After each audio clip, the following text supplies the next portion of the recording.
A good storyteller knows how to keep you hanging on, to keep you waiting anxiously to hear the rest of the story. Remember back in the day when Paul Harvey would do that with the news? And the rest of the story, the author of the book of Ruth, divinely inspired by the Holy Spirit, not negating that fact at all, but in terms of skill as a storyteller, is a master storyteller. He's been bringing us along step by step, and every paragraph seemingly leaves us longing, waiting, almost begging for more. He did that last time as we began chapter 3.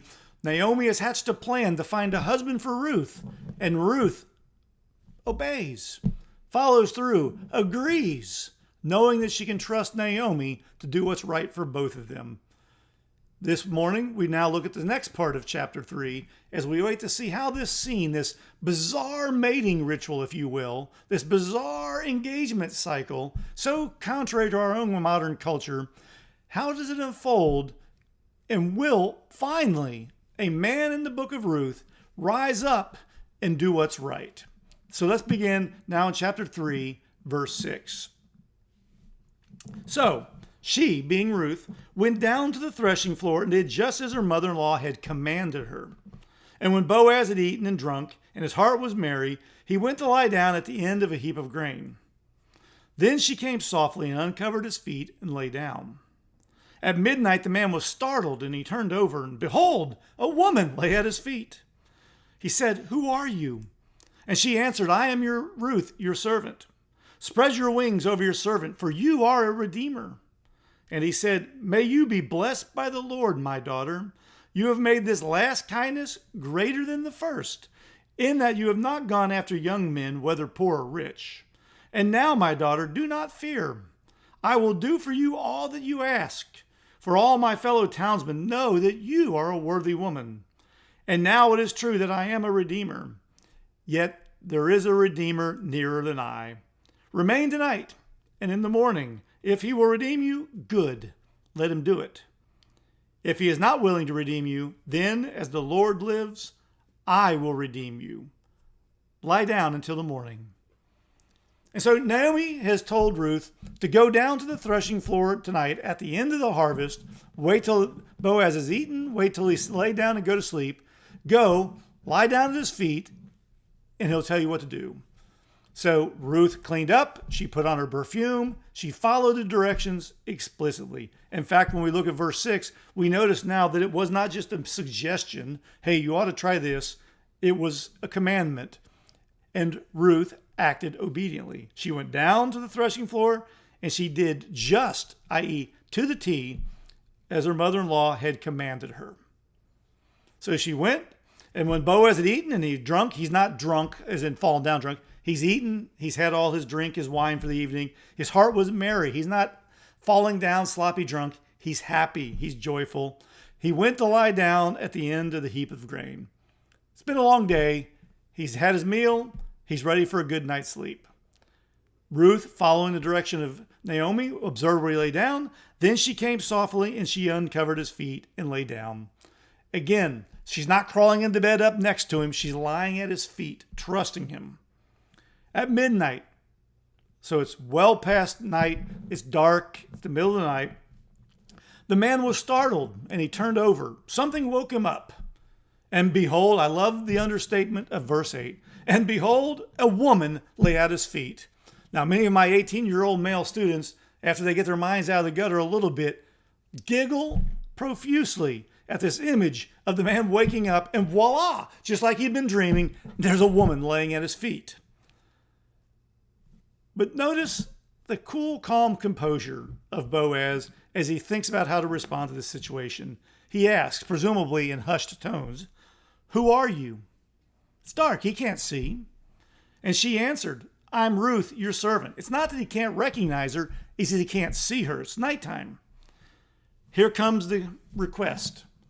"Spread your wings over your servant, for you are my redeemer."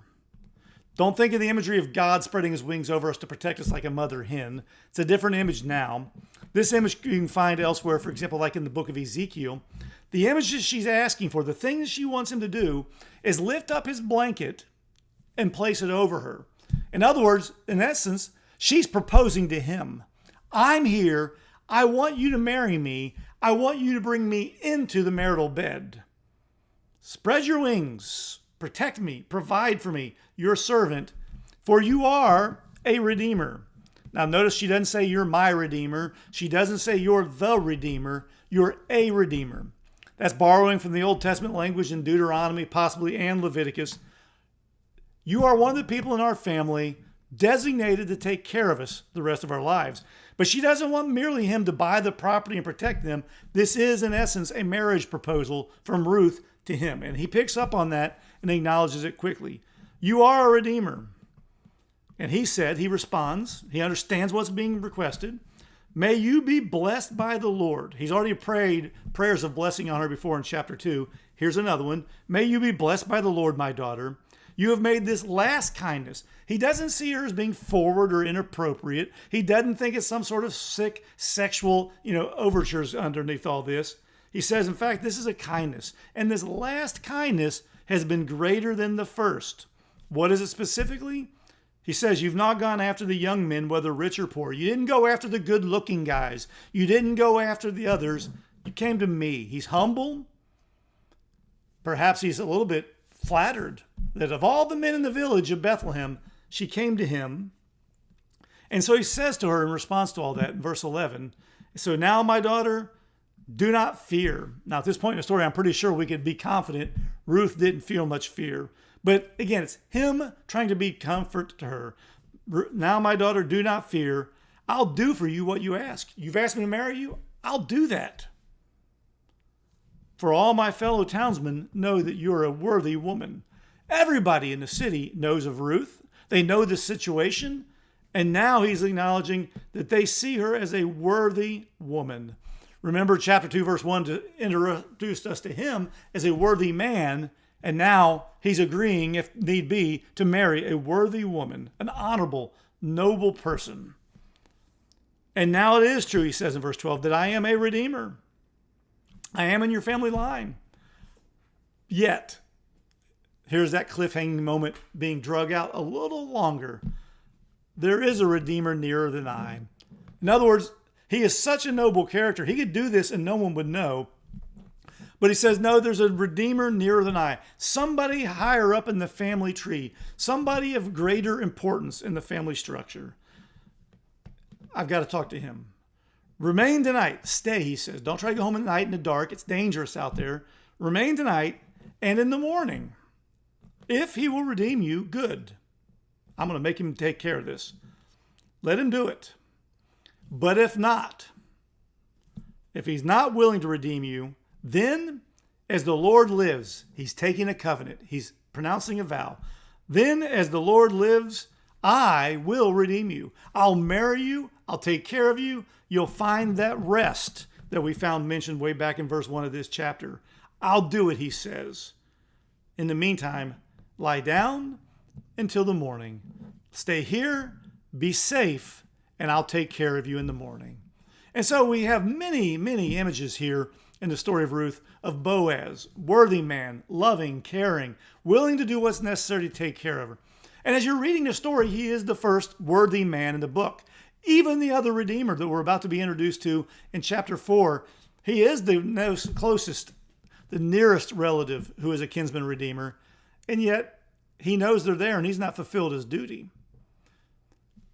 And so here's Boaz who steps up, who is a redeemer of sorts. And some people who read this story read it as, oh, Boaz is a picture of the coming Messiah. He's a redeemer. Don't get too bound up in the language of redeemer. This is a legal system, a structure. He is a redeemer. He is a family member, one who will take care of those in need. Certainly something the Messiah, the redeemer of salvation, one day will do. But he's not that kind of redeemer per se. He's pointing to something else. And before we get done in chapter 4, you'll find out who the Redeemer really one day will be. Until then, hang on. We keep wondering, how's it going to work out? Imagine the first hearers of this story, the ones who didn't know the end from the beginning like many of us. They're waiting.